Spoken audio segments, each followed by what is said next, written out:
Hi LinkedIn Locals, Bruce Williams here from Easy Teams. I'm a trainer and facilitator specializing in leadership development, team dynamics and communication. Thank you to Luke and the team at LinkedIn Local for inviting me to share today. And I'm going to introduce you to a very simple tool that's based on 40 years experience working with leaders and teams in all sorts of organizations. Because one of the things I've found is, and perhaps you have too, is sometimes the most frustrating thing about work is not the work. It's the people we're working with, and that's understandable. We're different, we bring different perspectives, ideas, and information to the context that we're in, and that's valuable. It helps us to be more creative. When we collaborate, we're more innovative. However, those differences also can lead us to misunderstanding, miscommunication, and sometimes even conflict. So I'm going to introduce you to the IDEA formula. Very simple, very easy to understand, and if we use it, we can understand how other people tick, so we can work together with less stress and more yes. So let's go to the video. Hi everyone, Bruce Williams here, and we're looking at communication for leaders. I'm sure all of us at one time or another have had a conversation where what you say and what the other person hears seem to be very different things. We're speaking the same language, but our message doesn't get through. We're looking at the same information, but what we see seems to be very different. And it's these different ways of seeing are actually very valuable in a team or organization. Different perspectives, ideas, and styles help us create better, more well-rounded outcomes. However, those differences can also be a source of communication breakdown. George Bernard Shaw said the biggest problem with communication is the illusion that it's taken place. So here's an idea to help solve that problem. There are 4 simple patterns in human behavior, and as leaders, if we're aware of and pay attention to them, it's easy to connect and communicate with people who see a little differently from ourselves. So just remember this word, IDEA, I-D-E-A. It stands for 4 simple questions to help us communicate. And the first question is this: what information do you tune into? Is it details or is it big picture?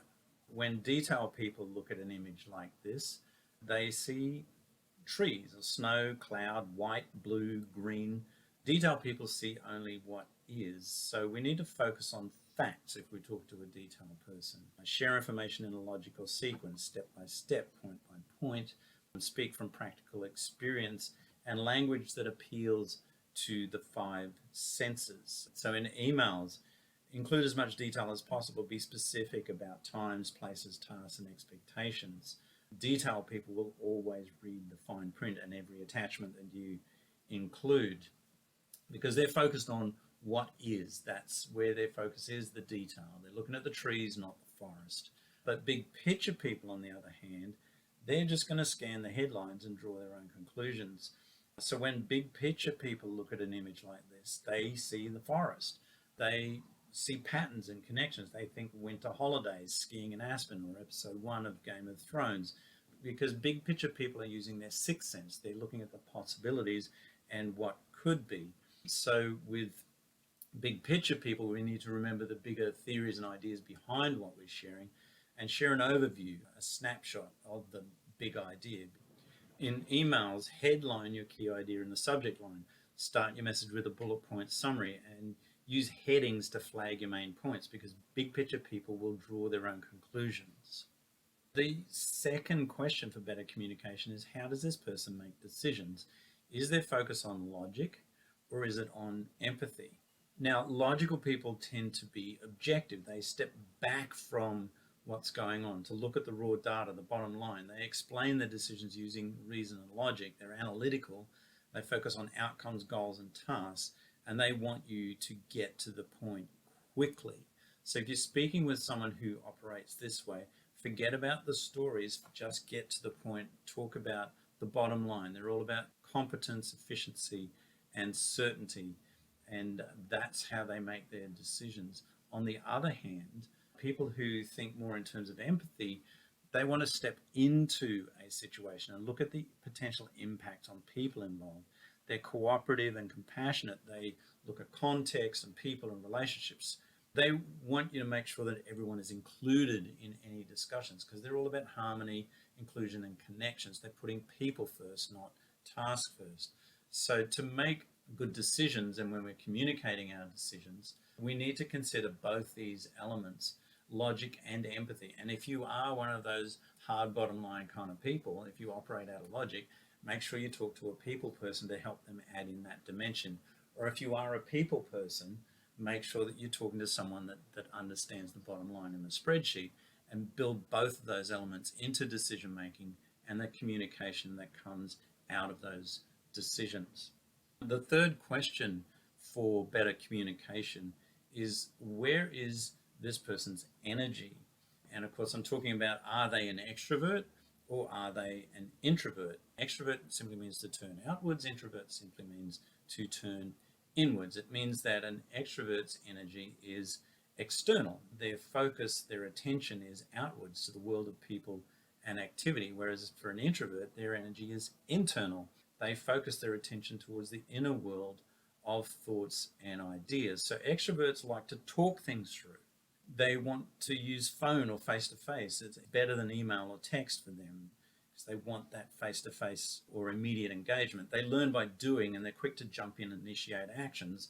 So extroverts process things quickly and are comfortable offering impromptu opinions. So you can, throw a question at an extrovert and they'll bounce back straight away. An introvert, not so much, because introverts like to think things through. So email or text is their preferred communication style. They learn by thinking and respond rather than initiate. Introverts process things more slowly and prefer time to review information and prepare before offering their opinions. Again, we tend to do both, but we lean towards one or the other. But if we have a preference that is extroverted, bear in mind that introverts might need a little bit more time than you to process things and come up with solutions. If you're an introvert, remember, and you're working with extroverts, remember, they don't need the time that you do. So factor that into how you're communicating. And remember, if you don't know what an extrovert's thinking, you just haven't been listening. And if you don't know what an introvert's thinking, you just need to ask. And the last question here in the idea concept is, how does this person take action? Do they love structure and order, or are they a more go with the flow kind of person? Now, structured people love plans, schedules, and lists. They see priorities and actions to be taken, and if they do something that's not on their to-do list, well, they're going to add it in afterwards so they can tick that one off too. Now, for structured people, they're quick to begin tasks because motivation arrives with the task. They're quick to begin projects. They're systematical and methodical when they do. But if too many tasks turn up at once, they may feel overwhelmed because they don't know which to start first. So we need to drip feed tasks to structured people. Be clear about priorities and which ones to start first, and that will help them avoid overwhelm. However, flow people operate very differently. They want to experience the world and not organize it. They see options to be explored. They like to take a flexible approach and to respond in the moment and to the moment. Their motivation arrives with the deadline, not the task. So they may appear to be slow to start projects, but deadlines are often where they do their best work. So these people, you can give them a little bit more leeway, but we need to be clear about where the deadline is and what needs to be accomplished by then. And if too many deadlines are piled up on top of one another, they may burn themselves out. So we need to drip feed deadlines to go with the flow people. So there you have it. There's 4 simple questions to help us communicate more effectively. Just remember IDEA. What information does this person tune into? How does this person make decisions? Where is this person's energy? And how does this person take action? It's a simple idea, and all we need to do is pay attention. If you want to download a free idea tip sheet, there's a link there, or you can jump on my website and find that. And if you haven't already, please connect with me on LinkedIn, and I look forward to catching up with you soon. And remember, when we understand how other people tick, we communicate with less stress and more yes.